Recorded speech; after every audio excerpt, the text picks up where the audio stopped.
Hey, you know what? You don't know what the hell you're talking about here. And, they're out of control. And look at the power they had when Christ was crucified.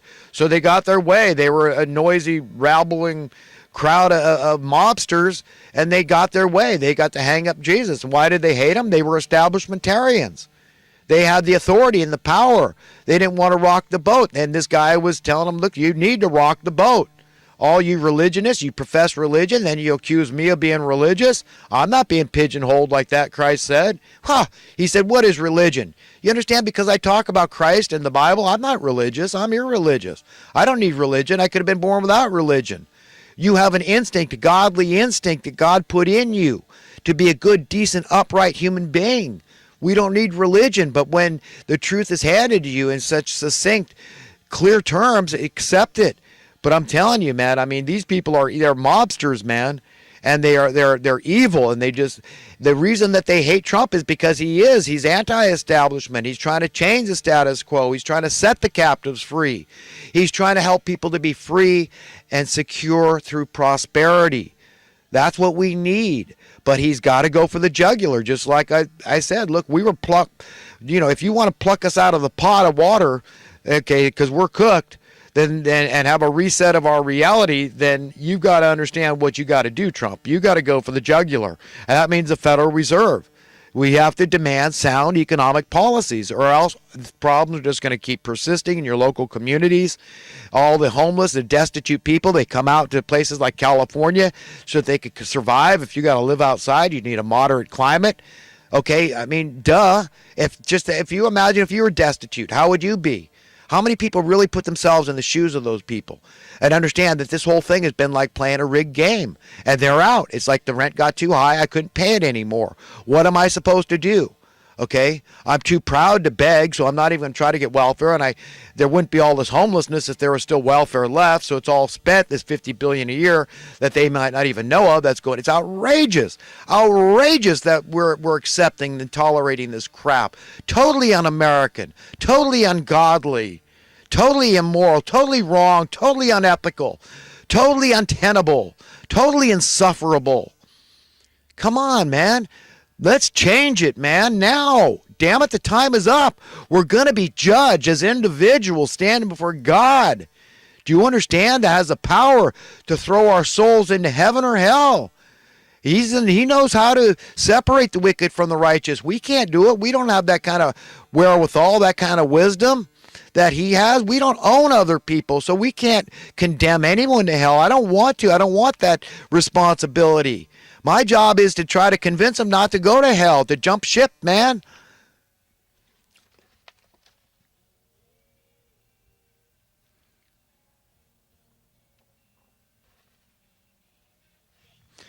I talked about some of this stuff in my in the pontification period, so I'm not going to go back over it.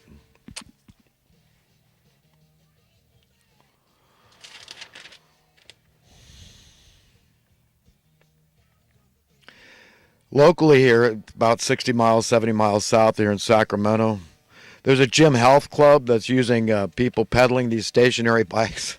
They're using it for them to generate electricity for the club. That's so funny to me. I just chuckled right away when I heard that, because I mean, it's so funny. These people are paying to go to this gym, and then they're being used to generate electricity that powers the gym and subsidizes the energy bill of this gym. Funny stuff. But I think it's kind of cute, because I mean, it's not, it's not being done in a sneaky manner. It's, they all know it and they all like it. Oh, good, great. They're doing something good for the ecology while they pedal the bike. I'm really not much of a political activist. I'm an economic activist, and I know that these terms are conflated. I myself believe that they are. The political and economics one and the same. But people want you to think it's different. They want you to think that one party is different from the other, but they keep leading us down the same path. That's what I'm trying to convince people of, that they're all in lockstep when it comes to giving themselves pay raises, right? They're not turning up. They're not going to bite the hand that feeds them. And who is that? That's themselves. And the Republicans and Democrats have been in on this thing. But I just want I'm an activist in as much as I point out what a boatload of horse manure this whole thing is.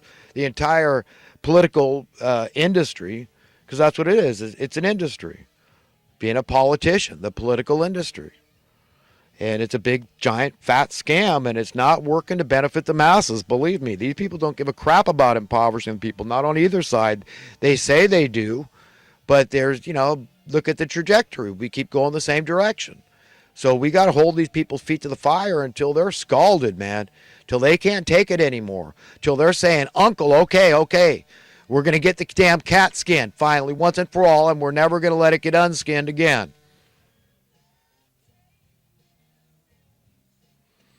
But, I care about the average Jane and Joe on the street, the masses, the guy on Main Street.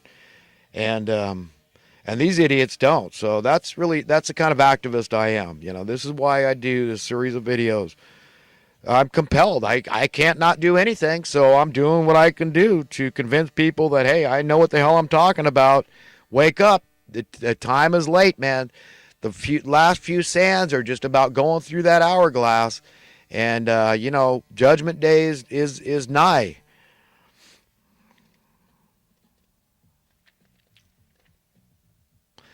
I watched an episode of Forensic Files where this guy's teenage daughter, I guess she was probably about 16, beautiful girl. She just excelled in scholastically speaking, and everybody liked her, very well liked. But she was taking a chemistry class. She stole some poison and put it in her dad's burrito she was fixing for him, and gave him way more than lethal dose, and she knew it. She murdered her dad to get this $60,000 in life insurance so she could continue her higher education. I'm just saying, this is the kind of thing that money does to people. Can you imagine? Can you imagine? My daughters could have done that to me if they had a little different upbringing. They got a protest at Google. That's interesting. So apparently there's some, at least there's claims of sexual impropriety going on and people getting payoffs, and I don't get it. But it's kind of nice to see people walking out, sticking it to the man a little bit. But hey, I don't know. I don't know all the ins and outs. I know very little about the Google. Sears was one of the big department stores, the chain stores I used to like, and it's gone. It's gone from Chico. It used to be here, and they're closing up everywhere. They closed up in Reading. I used to go there, and I don't know, the Yuba City one, about 40 miles south, it's probably about ready to close. But, Max Kaiser on the Kaiser report was pointing out that, basically it was one guy that brought the company down by embezzling money. I guess it was some kind of loophole, some legal way of embezzling the funds and destroying the company, but he didn't care because he's riding high now. But, you give you an idea of a critical mass, it can come down to one guy running a company, running it amok, running it into the ground, and that's what you got. So, this critical mass, understanding this business is key. It's just like the rudder and the assembly going up to the helm.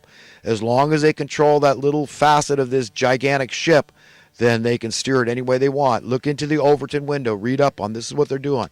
All this gaslighting and stuff that they've been doing to us. Yeah. I watched an episode of this old Adam 12 from what I guess the early 70s. Pete Malloy and Jim Reed. Jim is really perturbed. He had to. These guys were ambushed by this 16-year-old teenage kid, and Jim had to shoot the guy, and he got grilled over this shooting, and he was really having a battle of, it was just a crisis of conscience over this thing. And all these people, it makes me think of capital punishment, first degree. Well, I call it first degree. It's capital punishment.